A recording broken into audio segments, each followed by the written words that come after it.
Hello everyone, मैं हूं संदीप और आप देख रहे हैं डिफेक्टिव क्लासेस। प्यारे बच्चों, प्रीवियस क्लास में हम एक्सरसाइज 8.1 के क्वेश्चन नंबर 1 to 5 सोल्व कर चुके थे। तो उसके बाद देखिए जो क्वेश्चन नंबर 6 है, if angle A and angle B are acute angles such that cos A equal to cos B, ये हमें गिवन है, then so that angle A equal to angle B के होगा। अब देखिए ए और बी किस टाइप के एंगल हैं? एक्यूट एंगल है। तो एक ऐसी ट्रायंगल बनाते हैं जिसमें दोनों क्या हो? एक्यूट एंगल हो। तो इस तरीके से अब ये एक राइट एंगल ट्रायंगल होगी। अब ए और बी तो क्या है? एक्यूट एंगल, वो तो 90 हो ही नहीं सकते। दिस मीन्स ये 90 वाला एंगल हम सी ले लेते हैं। यहाँ लिखते हैं ए और यहाँ लिखते हैं बी। तो इसके सॉल्यूशन में आप लिखेंगे, सॉल्यूशन में हम लिखते हैं let A B C be a right angle triangle, be a right angle triangle in which जो एंगल C है वो 90 डिग्री है and angle A comma angle B are acute angles. ठीक है, यानी कि जो भी स्टेटमेंट में गिवन है उसी के हिसाब से चल रहे हैं हम, कि हमने एंगल A और B को एक्यूट लिया और C क्या हो गया? 90 डिग्री। उसके बाद देखिए कोस ए है जो, वो हमें कोस बी के इक्वल गिवन है। ठीक है, तो कोस ए किसके इक्वल होगा? With respect to angle A, with respect to angle A adjacent side of angle A is known as base और ये हाइपोटेन्यूज, यानी कि कोस किसके इक्वल होता है? Cos A base upon hypotenuse. तो यहां से हम क्या करेंगे? A C upon A B. तो कोस ए की वैल्यू क्या होगी? A C upon A B equal to, अब कोस बी क्या है? कोस बी, यानी कि with respect to angle B, with respect to angle B base की वैल्यू क्या होगी? B C. और कोस बी क्या होता है? बेस अपॉन हाइपोटेन्यूज, यानी कि B C upon A B हो जाएगा बी। ये क्या हुआ? B C upon A B. तो इस तरीके से ये आपको ऑलरेडी गिवन है, यहाँ आप रीजन में लिख भी सकते हैं अगर आप लिखना चाहें तो। अब देखिए ए बी यहाँ डिवाइड में है, राइट साइड जाएगा मल्टीप्लाई में, यानी कि A C equal to B C upon A B into में ए बी। ए बी से ए बी हुआ cancel, this means A C equal to किसके आ गया? बी सी के।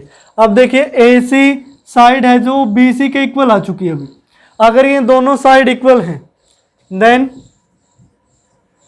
We can say that angle A equal to होगा angle B के। अब ऐसा क्यों हुआ? क्योंकि ये दोनों क्या हैं? Equal side. और ये कौन से एंगल हैं? Angles opposite to the equal sides are equal, ये आपने 9th क्लास में पढ़ा था। तो यहां से आप क्या लिखेंगे? Angles opposite to equal sides are equal. तो ये दोनों एंगल क्या होंगे? इक्वल होंगे, यानी कि एंगल ए और बी क्या हो जाएगा? इक्वल। दिस मीन्स ये जो राइट एंगल ट्रायंगल थी, ये राइट एंगल ट्रायंगल होने के साथ साथ क्या हो गई? आइसोसेलेस ट्रायंगल भी होगी, और दोनों क्या हो गए? एंगल इक्वल हो गए। तो इस तरीके से आप एंगल ए को एंगल बी के इक्वल प्रूव करेंगे। उसके बाद नेक्स्ट क्वेश्चन देखिए, नेक्स्ट है question number 7। If cot theta equal to 7/8 evaluate, हमें इनकी वैल्यू निकालनी है 1 plus sine theta into 1 minus sine theta upon 1 plus cos theta into 1 minus cos theta, और सेकंड पार्ट में कोट स्क्वायर थीटा की value निकालनी है। तो सबसे पहले तो ये देखिए प्यारे बच्चों, मैं आपको कुछ बताता हूँ क्वेश्चन सोल्व करने से पहले। अगर कहीं ये लिखा है कि हमने करना है कि कोट जैसे 45 है, 45 डिग्री, इसका होल स्क्वायर करना है, या तो आप उसको होल स्क्वायर को ऐसे लिखोगे, या फिर आप ऐसे लिखोगे कोट स्क्वायर 45 डिग्री। कहने का मीनिंग ये क्या है कि कोट 45 जो भी वैल्यू है उसको होल स्क्वायर है। अब आपने ऐसा नहीं कर देना कि कोट 45 का स्क्वायर, ये हो गया गलत। यानी कि इसका मीनिंग क्या हो गया? अभी कोट तो सेम है और एंगल में 45 का स्क्वायर है, लेकिन एंगल में 45 का स्क्वायर थोड़े ना है। हमने क्या लिखना है? भी कोट 45 और उस पूरे का स्क्वायर। तो उसकी नोटेशन आपकी कुछ इस टाइप से होगी, क्योंकि स्क्वायर वाला फर्स्ट टाइम आए ना, तो इस चीज़ का भी आप ध्यान रखें। तो उसके बाद देखिए, अब हमें कोट थीटा गिवन है, कोट थीटा गिवन है तो राइट एंगल ट्रायंगल बनानी पड़ेगी भी। तो एक राइट एंगल ट्रायंगल सपोज कर लेते हैं इस तरीके से, ये ए पॉइंट है, ये बी पॉइंट है, ये सी पॉइंट है, बी पे 90 डिग्री है और ये जो ए वाला एंगल है इसको हम मान लेते हैं थीटा। ठीक है, तो इसमें देखिए let A B C be a right angle triangle. ये क्या है? राइट एंगल ट्रेंगल है, right angle at right angle at point B, यानी कि जो बी पॉइंट पे क्या है? राइट एंगल है। And angle A is equal to क्या है? थीटा। तो एंगल ए हमने थीटा लिया और बी पे राइट एंगल है, तो इस तरीके से। अब देखिए कोट थीटा की वैल्यू गिवन है, cot theta is equal to कितना है? 7/8। और अगर इस ट्रायंगल से कोट थीटा निकालें, कोट किसके इक्वल होता है? यानी कि टेंजेंट का उल्टा होता है। टेंजेंट क्या होता है? P बाई बी, ये B बाई पी हो जाएगा। With respect to angle theta ये क्या हो गया? बेस। ये हो गया परपेंडिकुलर और ये हो गया हाइपोटेन्यूज। तो ये होता है B by P, B by में P, यानी कि बेस अपॉन परपेंडिकुलर। तो यहां से इसको मैं लिख सकता हूं AB अपॉन BC। तो अब यहां से देखिए लेट ये जो AB अपॉन BC है इक्वल टू क्या? इनका रेशो 7/8 है, तो इसको 7 के एंड 8 के मान लेते हैं, where K is any real number. अब K क्या हो सकता है? कोई भी रियल नंबर हो सकता है, भी हमें नहीं पता। तो यहां से देखिए from here AB is equal to कितना है? 7 के एंड BC की वैल्यू कितनी आई? 8 के। अब AB BC गिवन है, then by using Pythagoras theorem, by using Pythagoras theorem. अब पाइथागोरस थ्योरम का यूज करेंगे आप इस ट्रायंगल के अंदर। तो आप क्या लिख सकते हैं कि जो AC का होल स्क्वायर है वो इक्वल होगा AB का होल स्क्वायर प्लस BC का होल स्क्वायर। AC के होल स्क्वायर की वैल्यू निकालनी है, AB की वैल्यू क्या है? 7 के, होल स्क्वायर करोगे तो 49 के स्क्वायर प्लस BC की वैल्यू 8 के यानी कि 64 के स्क्वायर। तो AC के स्क्वायर की वैल्यू क्या आई? दोनों को ऐड करोगे तो 100 के स्क्वायर, नहीं 100 नहीं भी, ये 113 कितना हो गया? 113 के स्क्वायर। ये बाय मिस्टेक लिखा गया। तो यहां से देखिए AC की वैल्यू आपने निकालनी है, तो इसका अंडर रूट हो जाएगा, यानी कि 113 का अंडर रूट करोगे तो ये तो एज इट इज, के स्क्वायर का अंडर रूट करोगे तो के, यानी कि जो हाइपोटेन्यूज की वैल्यू है वो कितनी आई? 113 के। अब फर्स्ट पार्ट आपने सोल्व करना है, तो फर्स्ट पार्ट पे आइए। अब देखिए पहले तो मैं साइड लिख लेता हूं। AB की वैल्यू क्या थी? 7 के, यानी कि 7 के यहां लिख देते हैं। ये कितना था? 8 के, और ये कितना है? अंडर रूट 113 के। अब फर्स्ट पार्ट में वैल्यू निकालनी है। देखिए 1 plus sine theta 1 minus sine theta, A plus B A minus B, तो ये क्या हो गया? A square minus B square, यानी कि 1 का स्क्वायर और साइन स्क्वायर थीटा। नीचे A plus B A minus B, तो 1 माइनस कोस स्क्वायर थीटा। तो इसके लिए हमें साइन थीटा और कोस थीटा की वैल्यू चाहिए। ठीक है, साइन थीटा और कोस थीटा की वैल्यू चाहिए। तो प्यारे बच्चों आगे मैं चलो यहीं लिख देता हूं। जो साइन थीटा की वैल्यू होगी वो क्या होगी? साइन थीटा क्या होता है? P upon H। तो P यानी कि परपेंडिकुलर कितना है? 8 के अपॉन H कितना है? अंडर रूट 113 के। तो K से K कैंसिल, वैल्यू क्या आई? 8 अपॉन 113। ये किसकी वैल्यू है? साइन थीटा की। सेम इसी तरीके से कोस थीटा की वैल्यू क्या होगी? कोस थीटा यानी कि base upon hypotenuse, this means 7 के अपॉन अंडर रूट 113 के। K से K कैंसिल हो गया, मैंने जानबूझ के नहीं लिखा, तो ये डायरेक्ट वैल्यू हमें गिवन है। अब वैल्यू पुट कर देते हैं। 1 माइनस साइन थीटा का होल स्क्वायर है, साइन थीटा की वैल्यू क्या है? 8 अपॉन 113 का अंडर रूट और इसका whole square upon 1 minus cos square theta, यानी कि कोस में है 7 अपॉन 113 और इसका होल स्क्वायर। तो नेक्स्ट स्टेप पे बढ़ते हैं। तो यहाँ से देखिए 1 माइनस 8 का होल स्क्वायर 64 अपॉन ये होल स्क्वायर करोगे तो 113, यानी कि अंडर रूट कैंसिल हो गया। उसके बाद 1 माइनस 7 अपॉन, और 7 का स्क्वायर करोगे तो कितना? 49, इसका स्क्वायर करोगे अंडर रूट कैंसिल 113। अब ऊपर से देखिए 113 आया एलसीएम, यहाँ से 113 माइनस 64 49 अपॉन नीचे से भी 113 एलसीएम अब 113 माइनस ये जो है 49, ये भी कितना आया 64। अब 113 से 113 कैंसिल, तो वैल्यू क्या होगी 49/64। तो ये हो गया हमारा फर्स्ट पार्ट। बस कैलकुलेशन करनी है आपने, वैल्यू तो यहाँ निकाल ही दी है, कैलकुलेट अपने तरीके से करें। उसके बाद सेकंड पार्ट है, हमें वैल्यू निकालनी है कोट स्क्वायर थीटा की। अब कोट थीटा की वैल्यू 7/8 है, तो उसका क्या कर देंगे होल स्क्वायर।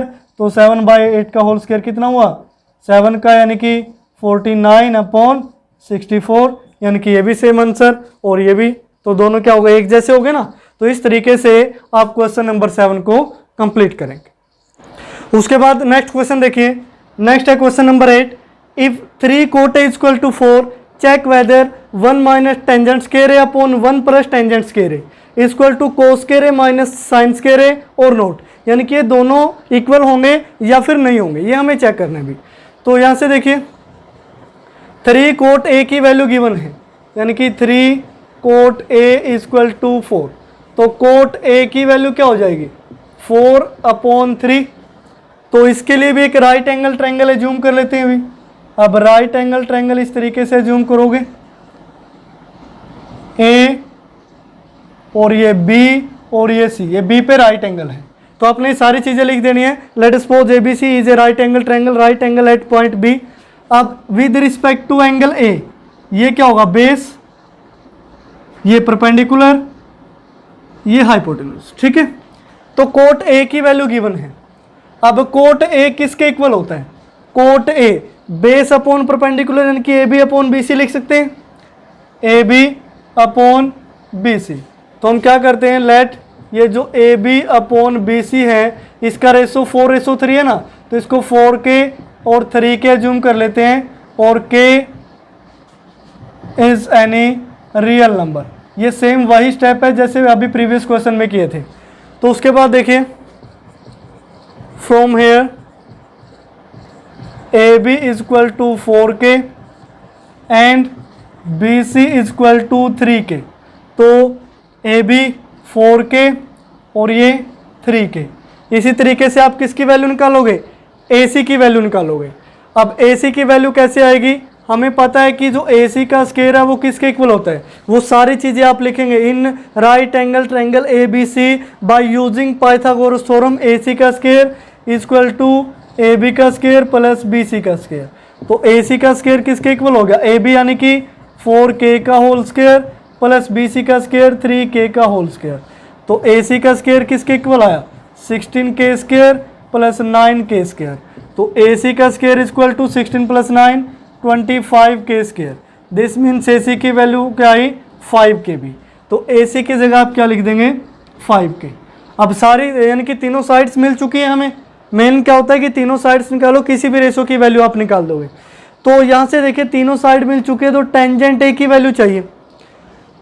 देन जो टेंजेंट ए है भी वो किसके इक्वल होगा, परपेंडिकुलर अपॉन बेस। अब देखिए वैसे तो हम कोट का उल्टा भी कर सकते थे, लेकिन कोस साइन भी चाहिए, तो इसके लिए हाइपोटेन्यूज निकालना जरूरी है। तो टेंजेंट ए क्या होता है 1 कोट ए, यानी कि कोट ए की वैल्यू क्या थी 4/3, तो इसका जस्ट उल्टा हो जाएगा यानी कि 3/4। तो टेंजेंट ए की वैल्यू आई 3/4। अब चाहिए कोस और साइन की, ये जो कोस और साइन की वैल्यू है, तो कोस ए किसके इक्वल होगा b/h। b/h करोगे तो 4k/5k, इस तरीके से 4k/5k, k से k कैंसिल, वैल्यू क्या आई 4/5। अब इसी तरीके से वैल्यू किसकी चाहिए साइन ए की, तो साइन ए की वैल्यू क्या आएगी p/h यानी कि 3/5 हो जाएगी। तो इस तरीके से आप सारी वैल्यू निकाल लें। अब आते हैं फर्स्ट पार्ट, ये टेकिंग लेफ्ट हैंड साइड लेंगे। लेफ्ट हैंड साइड में क्या है 1 माइनस टेंजेंट ए का होल स्क्वायर। टेंजेंट ए कितना है 3/4, तो 3/4 का होल स्क्वायर अपॉन 1 प्लस 3/4 का होल स्क्वायर। उसके बाद देखिए 1 माइनस 3 का होल स्क्वायर 9/16, ये कंप्लीट। तो 1 प्लस 9/16, 16 आया एलसीएम, तो 16 माइनस 9 कितना होगा 16 माइनस 9 7 अपॉन 16 एलसीएम 16 प्लस 9 25। तो ये कैंसिल ये कितना हो गया 7/25 होगा अभी। अब राइट हैंड साइड में देखिए, राइट हैंड साइड क्या कहती है भी कोस ए का होल स्क्वायर, कोस ए कितना है 4/5 तो उसका होल स्क्वायर माइनस साइन ए का होल स्क्वायर यानी कि साइन स्क्वायर है 3/5 का होल स्क्वायर तो 3/5 का होल स्क्वायर। तो ये हो गया 4 का स्क्वायर 16/25 माइनस 9/25।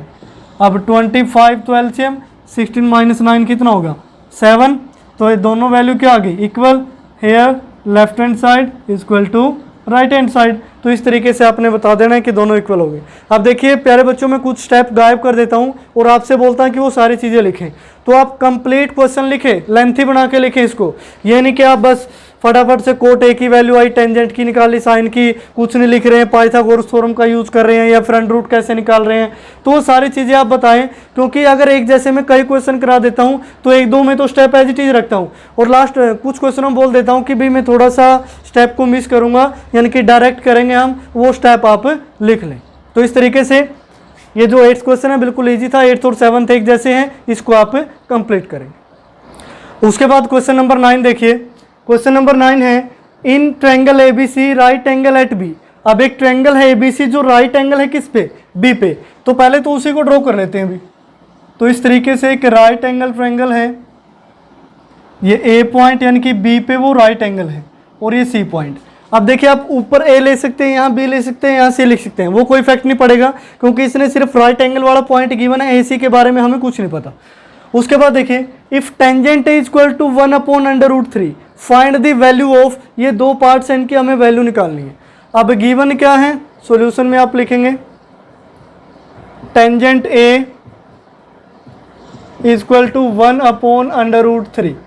तो with respect to angle A ये क्या हुआ बेस, ये परपेंडिकुलर और ये हाइपोटेन्यूज तो है ही। तो टेंजेंट ए किसके इक्वल होता है प्यारे बच्चों, परपेंडिकुलर अपॉन बेस। अब परपेंडिकुलर क्या है BC अपॉन बेस AB। तो हम मान लेते हैं लेट कि ये जो BC अपॉन AB है वो किसके इक्वल है, K से मल्टीप्लाई करेंगे तो 1K और √3K, ठीक है, where K is any real number, K क्या है कोई भी रियल नंबर हो सकता है। देन यहाँ से क्या होगा कि जो BC की वैल्यू होगी वो क्या हो जाएगी K एंड AB की वैल्यू क्या होगी √3K। उसके बाद है यूजिंग पाइथागोरस थ्योरम। अब पाइथागोरस थ्योरम का आप यूज करेंगे तो यहाँ से हमें क्या मिला कि जो हाइपोटेन्यूज है यानी कि AC का होल स्क्वायर इक्वल होगा AB का होल स्क्वायर प्लस BC का होल स्क्वायर। तो AC के होल स्क्वायर की वैल्यू निकालनी है तो AC का whole square equal to AB की वैल्यू क्या है √3K, तो √3K का होल स्क्वायर प्लस BC की वैल्यू क्या K, तो K स्क्वायर हो गया ये तो इस तरीके से। तो AC का होल स्क्वायर √3 यानी कि 3 हो गया और K square plus K square. तो AC का स्क्वायर कितना होगा 4K स्क्वायर, ऐड कर दिया तो AC की वैल्यू क्या आई 4 का अंडर रूट करोगे तो 2 और K स्क्वायर का अंडर रूट करोगे तो K। तो AC की वैल्यू आई 2K। AB की वैल्यू कितनी थी देखिए √3K और ये क्या थी K और ये वैल्यू आई 2K इस तरीके से। अब देखिए फर्स्ट पार्ट में आपसे क्या पूछा गया है, फर्स्ट पार्ट में है sine A cos C plus cos A sine C। तो साइन A की वैल्यू देखिए क्या होगी, A एंगल ये है, साइन क्या होता है परपेंडिकुलर अपॉन हाइपोटेन्यूज, तो अलग से आप निकाल सकते हैं साइन A की वैल्यू परपेंडिकुलर यानी कि K अपॉन हाइपोटेन्यूज 2K, तो कैंसिल हुआ 1/2IB। उसके बाद कोस C है तो कोस C की वैल्यू निकालोगे, कोस B/H होता है यानी कि √3 अपॉन H करोगे तो 2 हो गया भाई। उसके बाद कोस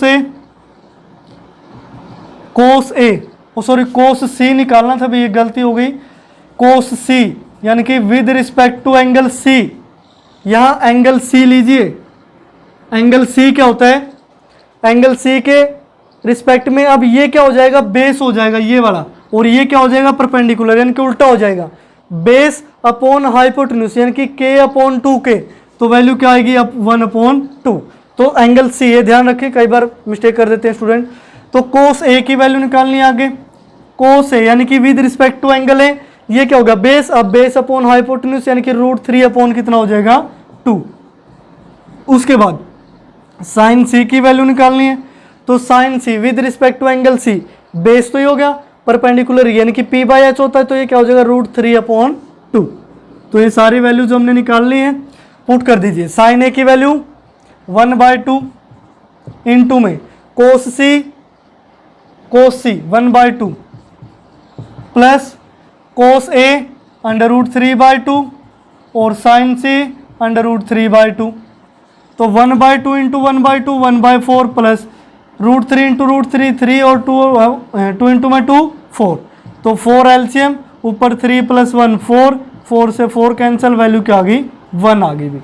तो उसके बाद जो ये सेकंड पार्ट आपको दिखाई दे रहा है ये आप खुद से निकाल लीजिए, क्योंकि साइन ए साइन सी कोस ए कोस सी की वैल्यू यहाँ निकाल चुके हैं, बस आपने क्या कर देना है डायरेक्ट पुट कर देनी है। और इन चीज़ों का ध्यान रखें कि आप कौन सा एंगल ले रहे हैं, सी ए सी, इस तरीके से उसी के रिस्पेक्ट में आप परपेंडिकुलर और बेस लेंगे। तो इस तरीके से 9th क्वेश्चन के दोनों पार्ट्स आप कंप्लीट करेंगे। उसके बाद देखिए प्यारे बच्चों, लास्ट 2 क्वेश्चंस रहते हैं, क्वेश्चन नंबर 10, क्वेश्चन नंबर 11, इनको सोल्व करते हैं। क्वेश्चन नंबर 10 की जो स्टेटमेंट है, in triangle P Q R right angle at Q. अब एक ट्रायंगल है पी क्यू आर, तो ड्रॉ कर लेते हैं। ये ट्रायंगल हुई, ये P, ये Q और ये पॉइंट R, यानी कि राइट एंगल Q पे है, तो इस तरीके से Q को क्या लेना पड़ेगा राइट एंगल। PR + QR = 25 और PQ की वैल्यू है 5 सेंटीमीटर। उसके बाद हमें क्या गिवन है सॉल्यूशन में, देखिए कि जो PR + QR है दोनों की वैल्यू क्या होगी 25 सेंटीमीटर, यानी कि दोनों का सम 25 है। तो हम मान लेते हैं लेट जो QR है उसको हम x सेंटीमीटर मान लेते हैं। अभी अगर QR x सेंटीमीटर है देन QR की जगह x रखोगे तो माइनस में चला गया, यानी कि PR की वैल्यू क्या होगी 25 - x सेंटीमीटर। तो देखिए QR को हमने क्या लिया x सेंटीमीटर और PR को लिया 25 - x सेंटीमीटर, यानी कि एक अगर दोनों का सम 25 है, एक x है तो दूसरी 25 - x हो जाएगी। उसके बाद इन राइट एंगल ट्रायंगल PQR में यूजिंग पाइथागोरस थ्योरम, जो PR का होल स्क्वायर है वो किसके इक्वल होगा PQ² + QR का होल स्क्वायर। ठीक है, तो PR की वैल्यू क्या है 25 - x का whole square equal to PQ कितना है 5 को होल स्क्वायर करोगे तो 25 प्लस QR की वैल्यू कितनी है x सेंटीमीटर, यानी कि x का होल स्क्वायर होगा। तो इसका होल स्क्वायर ओपन करोगे A² यानी कि 625 प्लस B² माइनस 2AB करोगे तो 2 × 25 50x इक्वल टू 25 + x²। तो यहाँ से देखिए x² से हुआ x² कैंसिल, 625 माइनस में जाएगा तो ये कितना हो गया -50x इक्वल टू 25 - 625, तो माइनस का कितना बचा 600, नेगेटिव से नेगेटिव कैंसिल, 1 0 से 1 0 कैंसिल, x की वैल्यू कितनी आई 60/5 हो गई, यानी कि 12। x की वैल्यू कितनी आई 12 सेंटीमीटर। तो x क्या था ये साइड, तो ये साइड कितनी होगी 12 सेंटीमीटर, और ये कितनी थी PR 25 - x, यानी कि 25 - 12 करोगे तो ये कितना रहेगी 13 सेंटीमीटर। तो इस तरीके से आप इसे लिखेंगे, तो ये हो गया 13 सेंटीमीटर। अब तीनों साइड आपको पता है, किसी भी ट्रायंगल में तीनों साइड आपको पता लग गई, दिस मीन्स आपने साइन P की वैल्यू निकालनी है। तो साइन P कितना होगा साइन P यानी कि with respect to angle P, ये परपेंडिकुलर ये बेस, साइन होता है P/h, P यानी कि 12 अपॉन h यानी कि 13। उसके बाद कोस P क्या होता है B/h, B यानी कि 5 P की रिस्पेक्ट में और यहाँ 13। उसके बाद टेंजेंट P यानी कि P/B perpendicular upon base, perpendicular 12 और बेस 5। तो ये हो गया आपके तीनों रेशो आ गए इस तरीके से। उसके बाद देखिए ये 10th क्वेश्चन कंप्लीट हो चुका है। 11th में सिर्फ आपने ट्रू और फॉल्स बताने हैं। फर्स्ट स्टेटमेंट है the value of tangent is always less than 1। भी टेंजेंट ए है उसकी वैल्यू हमेशा 1 से छोटी रहेगी।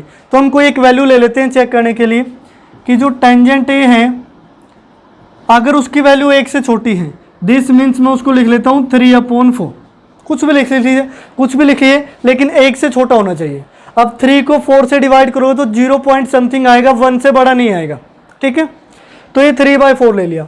अब टेंजेंट ए क्या होता है, परपेंडिकुलर अपॉन बेस यानी कि 3/4, ठीक है। टेंजेंट ए क्या होता है, परपेंडिकुलर अपॉन बेस यानी कि 3/4। तो इसी ट्रायंगल में देखिए, इसमें मैं रफ कर लेता हूँ इसको, तो इसी ट्रायंगल की हेल्प से 11th क्वेश्चन भी सोल्व कर देंगे भी। तो यहाँ से ये हो गया रफ। तो उसके बाद देखिए, अब परपेंडिकुलर अपॉन बेस यानी कि परपेंडिकुलर की वैल्यू क्या हो सकती है 3 के, बेस की वैल्यू क्या हो सकती है 4 के, ऐसा हो सकता है। अब इज ऑलवेज लेस देन 1 बोला इसने, भी हमेशा क्या रहेगी, ये 1 से छोटी रहेगी। अब क्या 1 से बड़ी नहीं हो सकती। अब देखो जब 1 से छोटा लिया हमने तो ये तो एक्यूरेट हो रहा भी, ये 3 के 4 के, और यहाँ हम हाइपोटेन्यूज की वैल्यू निकाल सकते हैं। लेकिन ऑलवेज लेस देन बोला है, लेकिन हम अगर 1 से ग्रेटर ले यानी कि उल्टा चले, इसका भी हमेशा नहीं होगी। 1 से लेस देन पे तो ये सही है, लेकिन 1 से ग्रेटर पे देखें। आप देखिए यहाँ 1 से बड़ी वैल्यू लेते हैं, 1 से बड़ी वैल्यू लेंगे तो 4/3 यानी कि उल्टा कर लेते हैं भी, 4/3 यानी कि 4 को 3 से डिवाइड करोगे 1 पॉइंट समथिंग आएगा, यानी कि 1 से ग्रेटर होगा। तो टेंजेंट क्या होता है, परपेंडिकुलर अपॉन बेस। तो परपेंडिकुलर कितना हो गया 4 के, और ये कितना हो गया 3 के, यानी कि के मान लेते हैं। तो ये 4 के 3 के, हाइपोटेन्यूज की वैल्यू निकाल सकते हैं, यानी कि कुछ भी हो तब भी हाइपोटेन्यूज क्या करेगा, एग्जिस्ट करेगा। ऐसा तो नहीं है कि इस ट्रायंगल में ये रेशो एग्जिस्ट ही नहीं कर रहा है, एग्जिस्ट करेगा। दिस मीन्स यानी कि जो टेंजेंट ए की वैल्यू है 1 से बड़ी हो सकती है। मैं आपको नॉलेज के लिए बता दूं कि टेंजेंट की वैल्यू -∞ से +∞ तक कुछ भी हो सकती है, ये आप क्लास 11th में पढ़ेंगे। तो फर्स्ट क्या हो जाएगा, फॉल्स हो जाएगा, क्योंकि ये बोल रहा है हमेशा 1 से छोटी रहेगी। लेकिन अभी हमने क्या किया कि इसको 1 से बड़ा प्रूव कर दिया, 1 से बड़ा लिया तब भी ट्रायंगल एग्जिस्ट करती है। दिस मीन्स ये क्या हो गया, फॉल्स हो गया। अभी ये ऐसा कहना गलत है कि इसकी वैल्यू हमेशा 1 से छोटी रहेगी। उसके बाद सेकेंट ए 12/5 है फॉर सम एंगल ए। तो सेकेंट ए की वैल्यू हमें गिवन है 12/5। अब सेकेंट क्या होता है, यानी कि कोस का उल्टा hypotenuse upon base, hypotenuse upon base. तो देखिए हाइपोटेन्यूज अपॉन बेस करते हैं तो हाइपोटेन्यूज की वैल्यू 12, बेस 5, ऐसा हो सकता है। 12/5 क्या ऐसा एग्जिस्ट करता है, क्योंकि हाइपोटेन्यूज सबसे बड़ी साइड है तो 12 सही है, ये 5 ये भी सही है, तो ये भी कुछ ना कुछ निकल के तो आएगी। तो इस तरीके से ये भी क्या हो गया सही, यानी कि ये वैल्यू यहाँ एग्जिस्ट कर सकती है। दिस मीन्स ये क्या हो जाएगा, ट्रू हो जाएगा अभी। उसके बाद थर्ड पे आइए, cos A is the abbreviation use for cosecant A. अब ये तो सरासर गलत हो गया, इंट्रोडक्शन में ही बता दिया था कि कोस ए का मीनिंग क्या होता है, कोसाइन ऑफ एंगल ए। लेकिन कोसिकेंट ऑफ एंगल ए को हम क्या लिखते हैं, COSEC ऑफ ए, इस तरीके से, यानी कि ये तो गलत होगा। उसके बाद फोर्थ है cot A is the product of cot and A, ये भी गलत है। कोट ए का मीनिंग क्या होता है, कोटेंजेंट ऑफ एंगल ए, इनका प्रोडक्ट नहीं होता है। उसके बाद sine theta 4/3 for some angle theta. अब साइन थीटा है 4/3, इसको देख लीजिए 4/3 साइन क्या होता है P/H। अब P/H करेंगे तो इसी ट्रायंगल में भी परपेंडिकुलर तो 4 है और हाइपोटेन्यूज 3 है। क्या कभी ऐसा हो सकता है कि जो हाइपोटेन्यूज है वो परपेंडिकुलर से छोटा हो। 9th क्लास में क्या पढ़ा था, hypotenuse is the longest side in A right angle triangle. तो ये तो 4 से बड़ी आनी चाहिए थी, 4 भी नहीं आ सकती, यानी कि 4 से कुछ ना कुछ ज़्यादा आएगी। दिस मीन्स ये भी क्या बोल रहा है, अभी गलत बोल रहा है कि जो साइन थीटा की वैल्यू 4/3 कभी हो ही नहीं सकती। दिस मीन्स तो इस तरीके से आप ये ट्रू फॉल्स को चेक कर सकते हैं। जो भी वैल्यू गिवन है या जो भी आपसे बोला गया उसकी हेल्प से आप इनको ट्रू फॉल्स बताएंगे कि स्टेटमेंट एक्चुअल में सही है या फिर नहीं। तो क्वेश्चन नंबर 11 के साथ ही आपके जो एक्सरसाइज 8.1 है जिसमें ट्रिग्नोमेट्री के कुछ बेसिक कंसेप्ट थे वो हमने किए। तो इस तरीके से आप एक्सरसाइज 8.1 को कंप्लीट करेंगे। तो आज की वीडियो में फिलहाल इतना ही, देखते रहिए डिफेक्टो क्लासेस।